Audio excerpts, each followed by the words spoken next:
就有豪宅的气质。下面咱们来看一下它的负一楼啊，整个负一楼呢以功能区间为主，影音室啊，是吧？品酒区啊，然后还有咱们会客的比较私密的会客区间全部都有。首先啊，通过咱们这个悬浮楼梯下来之后，正对的这里咱们呢，这算一个厅吧，对吧？一个公用的一个活动空间。这块空间呢，其实就是从下来之后啊，给人的感觉就非常敞亮。它的地下室啊，面积应该有个250个平方左右，所以说呢，整个空间还是非常宽敞的。大家看一下它这装修啊，咱们这个厅这里上面也是一个圆形的，其实是非常简约的。然后上面应该是一个伞状的这种拿石膏做的造型啊，整体它这个风格呢，确实还是非常简约的。这里是它的电梯的位置，然后大家看一下这些空间啊，就是这种大白墙的位置。其实呢，人家业主呢也是拿一些这种石膏线、石膏的雕花做了一下点缀，这样的话呢，就给人的感觉啊，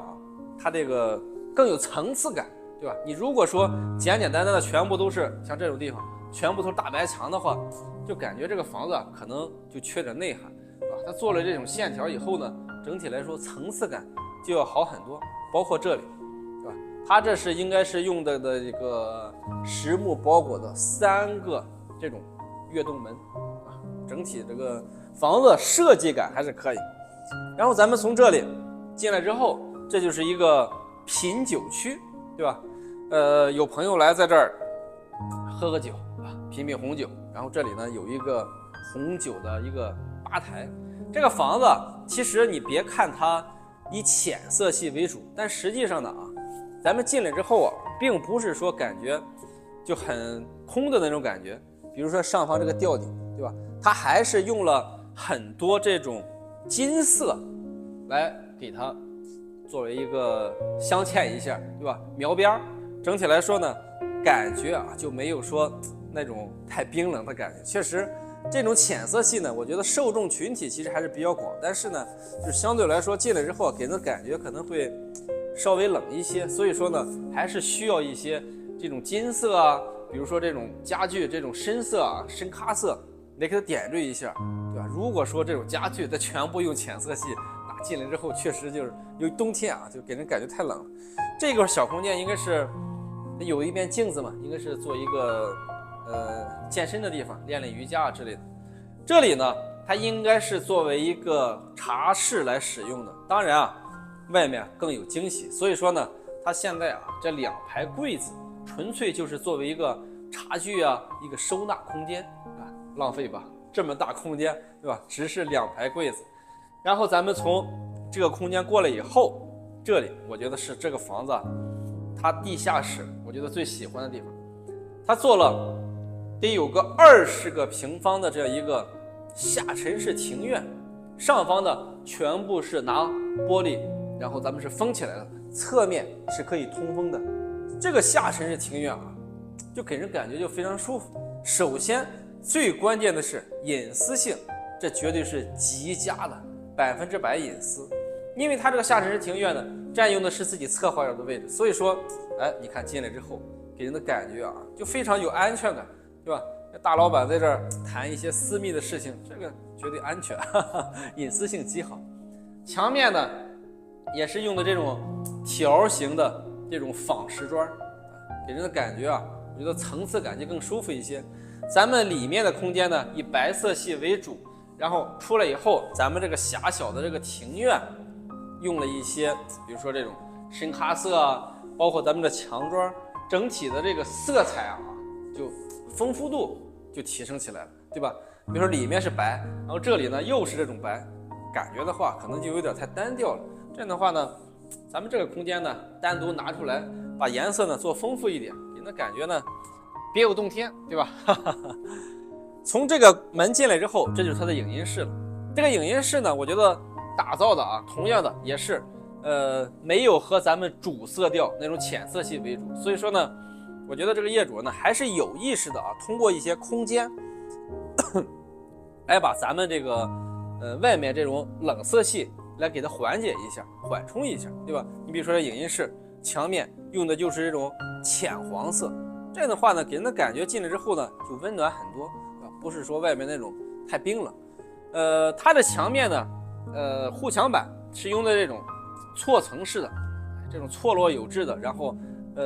表面呢是用的这种皮啊，用的是咱们这种皮革包裹起来的，还是比较有质感的。包括它的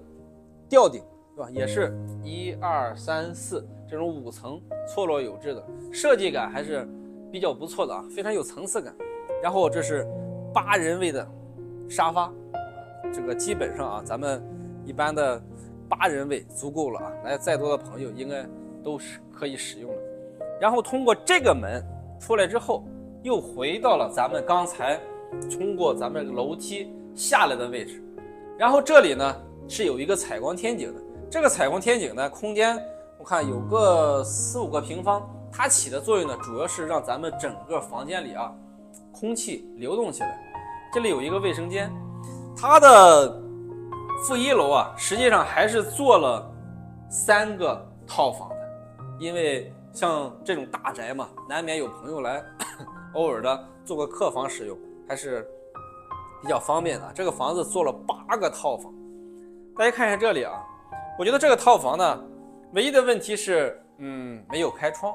地下室嘛，它开不了窗。但是呢，我觉得设计风格还是不错。比如说啊，咱们欧式风格里常有的这种，欧式的吊灯，对吧？这种流苏，然后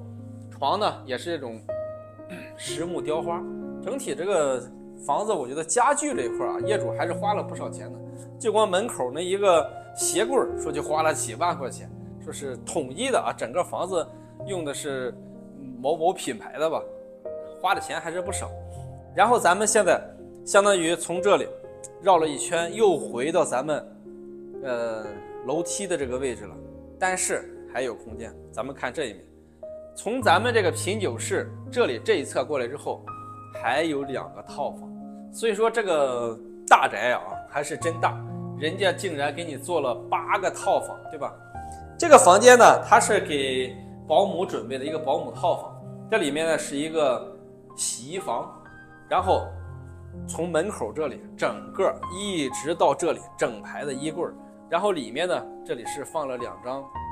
保姆床给咱们保姆准备的。这个房间呢同样的也是暗室啊，暗室的话呢不适合长期居住，因为你这个通风采光啊，我觉得作为一个房间来说啊还是要有，对吧？没有采光的话，确实进去之后会给人比较压抑的感觉。这个房间啊，我觉得设计的就非常好了。它这里呢有一个下沉式的一个采光天井，对吧？咱们可以在咱们墙面这里种一些大叶的绿植，就相当于咱们这面墙就相当于一幅画一样，这个设计还是不错，而且呢也是有光线可以过来的，侧面呢都有开窗，然后空气也能够对流。这个房间其实设计不错。这个房间还有一个亮点在哪儿啊？它这一排柜子其实呢都是用那种浅色系的，当然啊它这个原始的这些个木材的纹路它还是留着的，并没有说纯白，对吧？我觉得这样的话其实也不错。然后大家看一下这里啊，其实这种欧式风格的装修啊，尤其是这种简约欧的，它本身就是浅色系。其实家具上呢，我觉得这个业主你看就选的不错，风格你是浅色系，然后家具呢，我觉得可以用一些这种深色系的，像它这个用的深咖色的，然后呢有点偏欧式复古的这种家具，点缀一下也不错。要不然的话，整个房子呢就有点太生冷了，浅色系嘛，尤其是冬天进来之后，明显的感觉这个温度就像低了几度一样。当然夏天会清爽一些，然后用一些这种暖色系的家具点缀一下，可能整体的感觉啊会更加舒服一些。然后这是整个负1楼250多个平方的空间。